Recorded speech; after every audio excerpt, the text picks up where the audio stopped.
Good morning. So, I am in Florida and I wanted to sit outside and do this video, but it is raining. Surprise! I'm in Florida because my grandfather passed away and we had a beautiful celebration of life last Friday, or this past Friday. And both my brothers were in town and it was a wonderful service. And we all got to speak and everybody really enjoyed seeing each other. It's been about 6 weeks since I ended chemo, and this is where we are on hair. It's actually coming back pretty well. I'll be really glad when the rest of my head looks like this. Right now, this is really coming in well, and this is still coming in splotchy. Still have no eyebrows, but I have little baby eyelashes coming in. They're so cute and they're white, so I think that's normal because according to everything I see on social media, that's what they look like when they're coming back in. And I don't know if you can tell, but I've got like black and gray coming in. If I can, there's a gray right there. But I think I've said some stuff like in typing it out, but not done a video in a while, and I realized by seeing everyone at the service and then going to church with my parents on Sunday that many people really like to see the videos. Maybe they think that it shows my personality a little bit better, or explains how I feel a little bit better, and definitely have more space to do it because of course you're limited in characters whenever you're typing something on social media. Right now I'm sitting outside in my parents' little cat area, and it's so nice and beautiful because they have windows everywhere. It's just beautiful out here, so I'm just relaxing until my mom gets home because I fly home today. So some things that I've been putting out that I want to make sure and address. The last 6 weeks have been some of the hardest weeks for me because, as I said before, every week for 5 weeks I had to worry about my chemo treatment and or the side effects of chemo. So just as a reminder, I had a standard mammogram on the 14th of February, and on the 6th of March, I found a lump myself. I wasn't self-checking. I just happened to scratch and find a lump on my left breast, and called the doctor, saw my OBGYN, had an ultrasound. Then I went to advanced radiology and got a sonogram, and that's when they said that something looked suspicious. Not too long after that, I think on the 26th of March, I had a biopsy and got called on the 28th of March and was told that I had invasive ductal carcinoma. I was ER positive and PR positive and HER2 negative, and it was in the left breast and a lymph node under my left armpit. That was super awesome. I do not have any genetic history, or there's been no genetic tie, no hereditary tie. This is a random thing. It happens 80% of the time. Women that get breast cancer are just random. So there's no reason for it. It just happens. There's a mutation that happens with the cancer cells, and surprise, I got it. So for the first 5 months, by the way, I was diagnosed on the 28th of March and I started chemo on April 15th.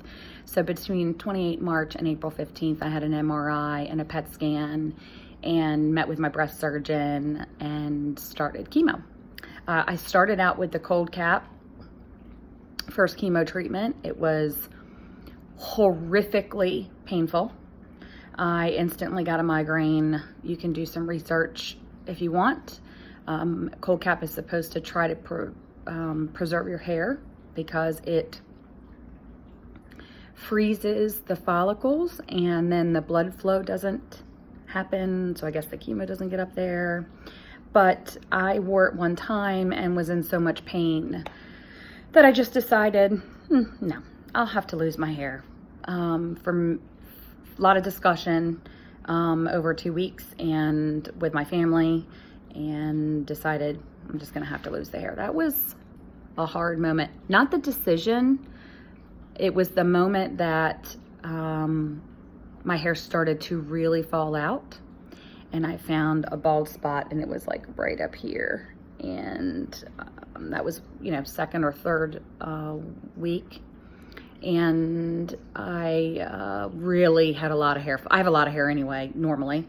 So a lot of hair was coming out everywhere. And it was just this constant 24-hour-a-day reminder that I was going to lose my hair. So I had a very good friend of mine, Katie, come over to my house, cut my hair.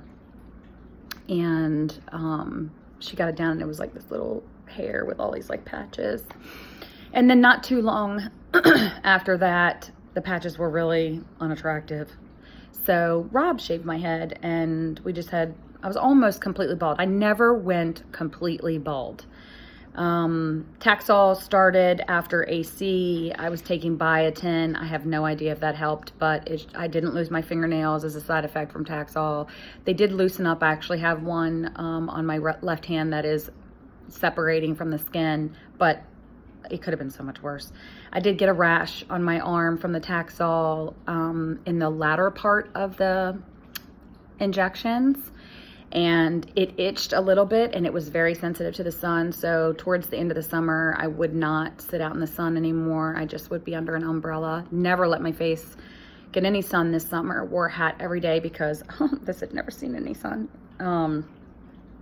So really, I have no idea how all these freckles came out, but they did.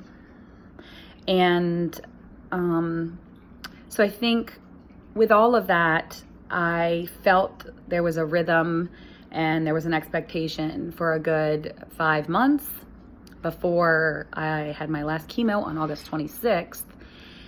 And then had to start recovery. So I had that week that I had chemo, still felt the same way. The next week I started to feel a little bit better. And I actually feel really good. I don't sleep great, but that's not the end of the world. Went to the primary care physician, and got a prescription to help me fall asleep.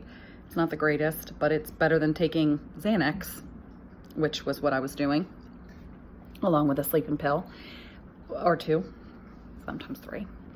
Very rarely 3, because I had to do that when Rob wasn't around. He didn't like that very much. Oh, what cat? No, sorry. Cat's trying to attack me. So now here we are. It's a Monday, and my double mastectomy and reconstruction is on Thursday. I am nervous as heck. I don't know if I'm nervous about the surgery, nervous about my family, nervous about the pathology. I don't know, just nervous. So, wasn't able to really kind of hone down on what I was feeling in the last couple of weeks. So I started walking, which I told you guys about, to try to get some strength before I went into my surgery. I'm walking at least 4 times a week, 3 miles, 3.1 miles, 3.2 miles, at least 4 times a week. I try to do it every day during the week, but appointments get in the way and the heat gets in the way. I cannot do it in the heat. Thought I was going to do it here while I was in Florida. No, I don't know why I thought I was going to do it here, but I did. But instead, I just enjoyed my family and being with my brothers and my parents and relaxing. So my dad and my brother are driving to Maryland right now. My mom is taking me to the airport to fly back to Maryland. I have no plans tonight, but tomorrow is a normal Tuesday. Got to take Aiden to soccer practice, and Rob is the chief of the firehouse. And then Wednesday, I go in and get dye in my left side. And just so you know, oh, here's my port. It's on this side, just so you guys can see it. This is like 7 months in. Can you see that?